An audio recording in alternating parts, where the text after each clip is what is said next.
Voyez-vous, tout ce qui est créé, à part nous, les humains, Homo sapiens, peut-être devenant sapiens ou devenant diaboliques, ont en eux un comportement guidé et accepté. Ils assument d'une façon où il n'y a pas de pensée, il n'y a pas de réflexion, les données qui leur sont pas imposées, mais qui sont innées. Et ils acceptent de répondre d'une façon innée, et donc naturelle, aux situations qui leur sont proposées. Alors, si dans leur milieu, prenons ici la canum, le chien, donc le loup domestiqué, apprivoisé, nous voyons que quand ils se sentent dans une meute, quand ils sont assumés et dans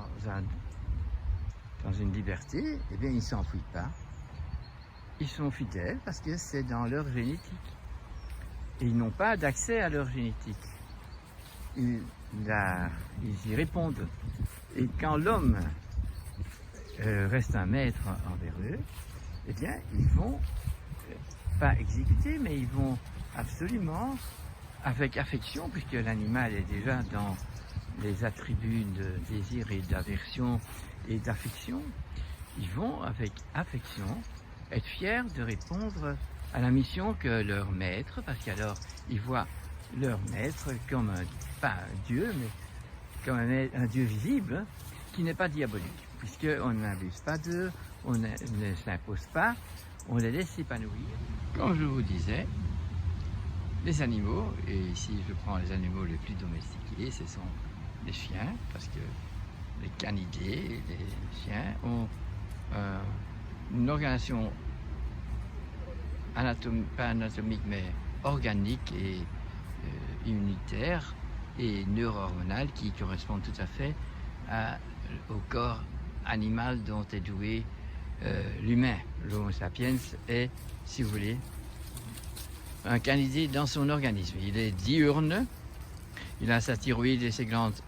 surrénales qui se mettent à marcher quand le soleil se lève. Il n'est pas comme les chats qui sont nocturnes, qui sont donc lunaires.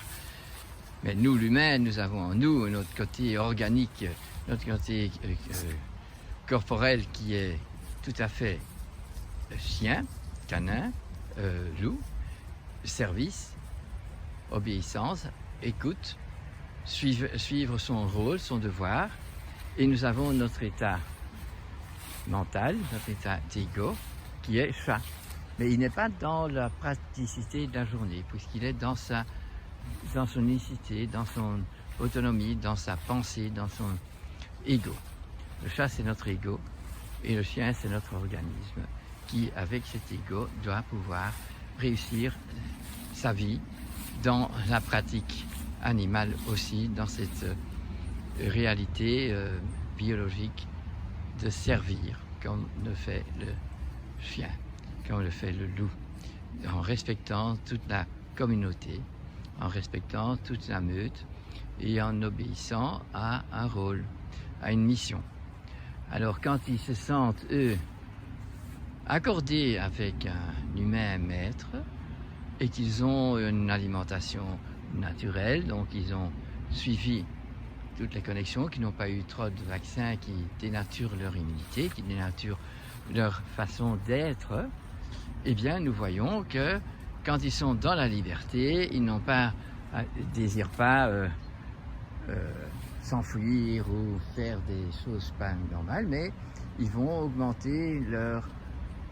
accordement avec la terre et ils vont essayer de compenser les manques que leur maître leur a accusés. Donc c'est vrai que s'ils mangent malsain, parce qu'ils mangent tout à fait industriellement des choses qui ne sont plus en accord avec leur nature biologique, eh bien dans la promenade, si au moins ils sont encore accordés par le patron à pouvoir renifler librement, eh bien ils vont aller manger des herbes qui sont germes en germe, qui sont mûres, qui sont en décomposition, pour rattraper leur microbiote qui est perdu parce que leur alimentation est stérile. Donc il est dans l'animal induit par la génétique et si l'épigénétique l'a accordé à s'éveiller, à trouver à toute solution de mal-être une compensation biologique,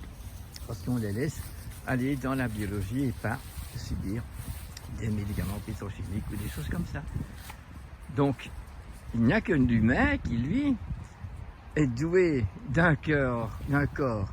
de mammifère, carnassier omnivore, planétaire, qui est donc également un nomade dans la façon dont marche son corps. Goulou! Goulou Kamir! Et vous voyez que dans leur instinct, dans leur nature, existe le jeu, la reconnaissance de l'un et de l'autre. Il n'y a pas une dominance, chacun est reconnu pour ses capacités qui sont nécessaires à l'endroit où on est. Et nous voyons alors dans chaque race une expression spécifique du chien, parce que le chien est dans des expressions énormément différentes, mais chacune a une raison d'être qui est différente et qui est en rapport avec l'endroit dont ils viennent, puisque si c'est un colis et si c'est un berger allemand ou alsacien, si c'est celui-ci qui est de France et qui a donc toute une autre possession de génétique, ils vont pouvoir l'exprimer d'une façon très facile, même qu'ils sont de différents continents ou du moment qu'ils ont encore des notions et la façon de vivre qui sont biologiques dans la logique du vivant. Ça veut dire que partout où ils sont, dans l'endroit où ils sont, ils mangent des aliments qui sont naturels, qui sortent du même terroir, dans le même climat, et qui sont donnés selon la notion du carnassier, qui sont des carnassiers, donc ça veut dire qu'ils prennent des proies, et leur aliment est augmenté en énergie biologique par le fait que l'animal qui sont leurs proies et qu'ils doivent gérer à manger des choses du terroir dans le moment où ils sont, et qu'ils ont donc mangé des produits qui sont broyés par le lapin faisant le pigeon, le lièvre, et qui, dans la nature intérieure de ces animaux-là, sont évolués en une biologie augmentée, puisqu'il y a plus de biodynamie.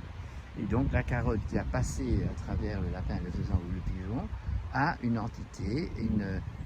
expression, une biodynamie qui est différente et qui donnera à l'animal qui le mange un yin ou un yang encore plus exacerbé que si c'est purement végétarien. Nous avons donc à apprendre tellement de choses que nos ancêtres qui étaient encore dans la biologie, parce qu'il n'existait pas alors la possibilité de vivre un monde tout à fait dans notre système post-atomique, depuis qu'on a utilisé l'atome pour reprendre des énergies et qu'on a donc, au lieu d'avoir tout ce qu'on employait, tout ce qui était présent sur Terre était dans le système du symbole, de l'atome non brisé, eh bien maintenant tout a été brisé et il n'y a que l'animal, la plante et le monde minéral qui ne participent pas à augmenter ou à diminuer la dose pathogène que l'homme a mis en fonction sur Terre. Eux sont toujours prêts à réparer tous les dégâts. Et si nous avons compris ça, il ne faut que de recomprendre la biologie, la logique, le langage de la vie, et savoir qu'un carnassier, qu'un canidé mange comme ci, qu'un félin mange comme ça, mais c'est très proche,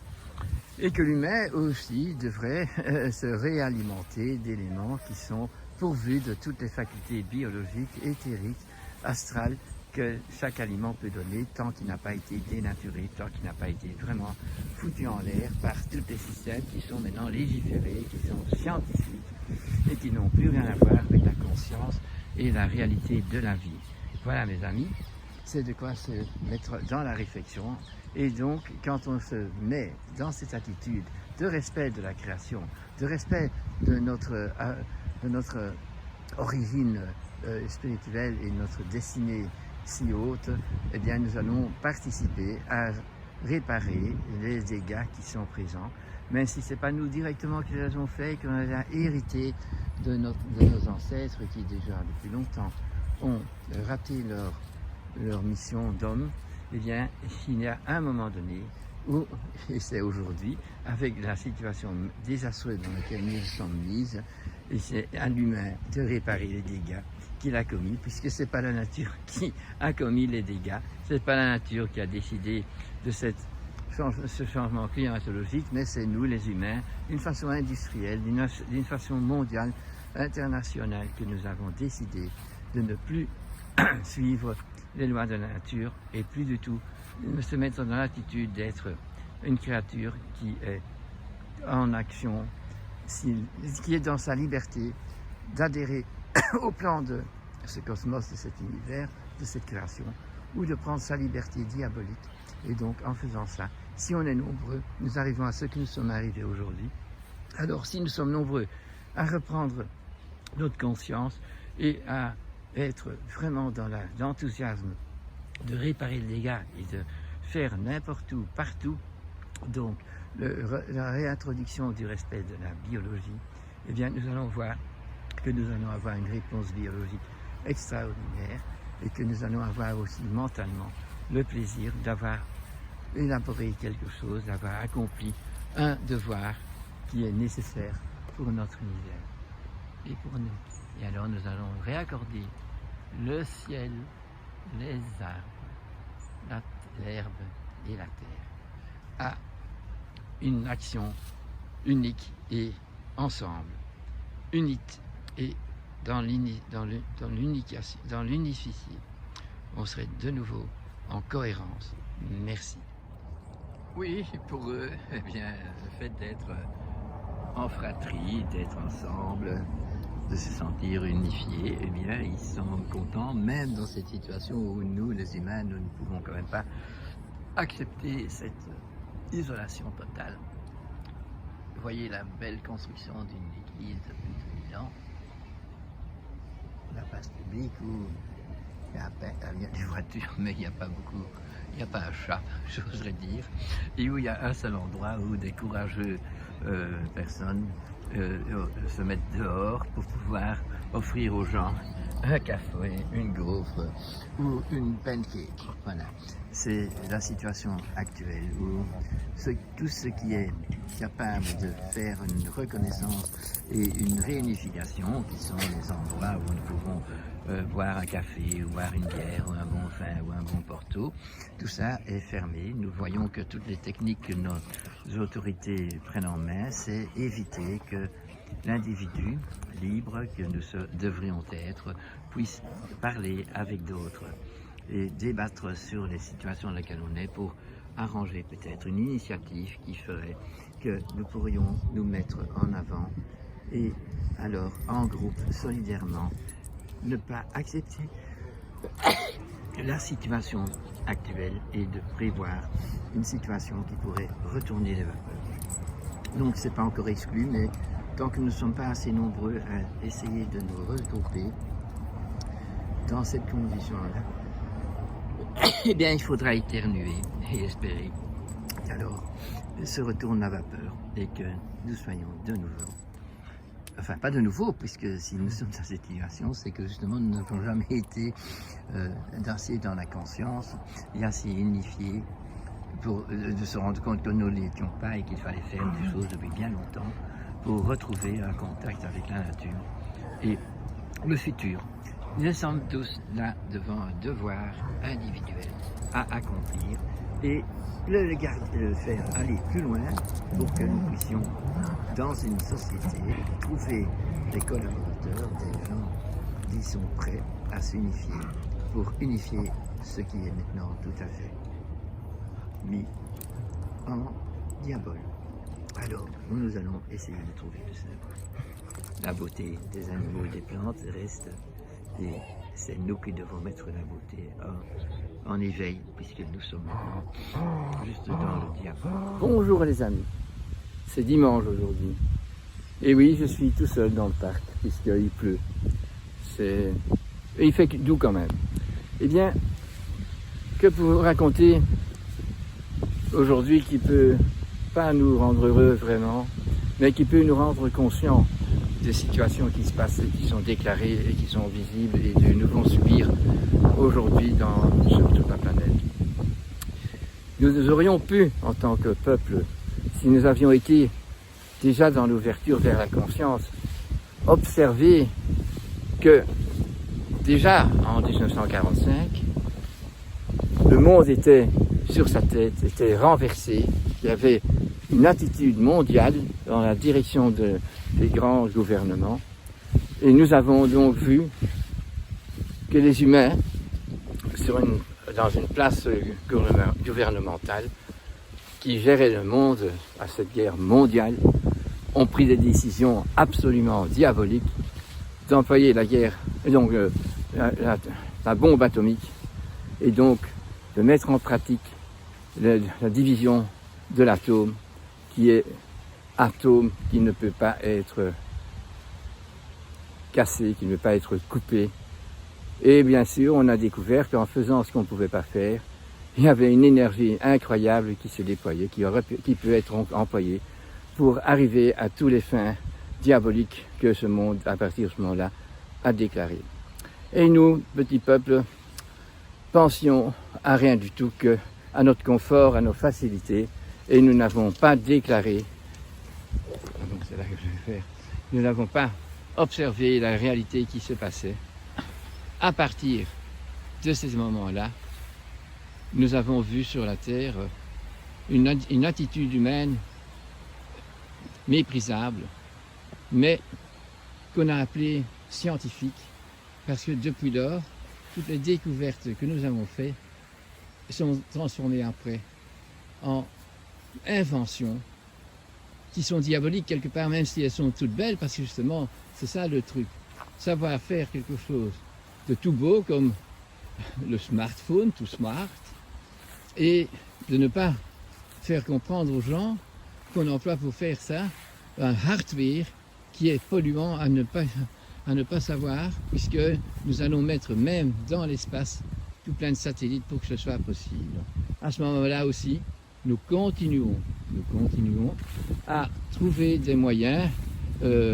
d'envoyer des ondes partout qui vont bien servir à contrôler toute la population, mais aussi à faire des jeux sur notre smartphone, à faire tout plein de choses qui sont inutiles, qui sont malsains,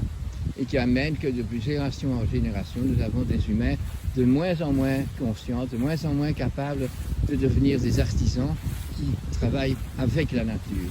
avec cette nature créée qui nous est offerte, avec le propre corps qui nous est offert comme un cadeau, mais qui est quelque chose de magnifiquement, avec aucune problématique présente, si nous ne la provoquons pas, nous, en trahissant la création. Et nous nous sommes trahis. Nous absorbons n'importe quoi. Nous avons créé une industrie,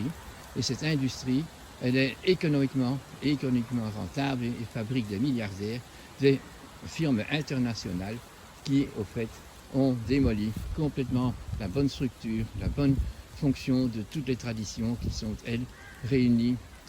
partout sur la Terre, donc qui sont partout sur la Terre et qui sont des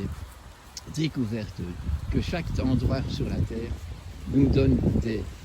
bijoux, des diamants de fonctionnement, tous différents, mais qui s'associent partout sur la planète. C'est donc ça qui est beau sur cette Terre. Mais nous avons rendu ça tout à fait vilain. Mais malgré tout, la création reste belle. C'est ce que l'homme a manigancé du diabolique qui nous cloue maintenant à devoir subir pas simplement toute la pollution écologique dans laquelle nous sommes,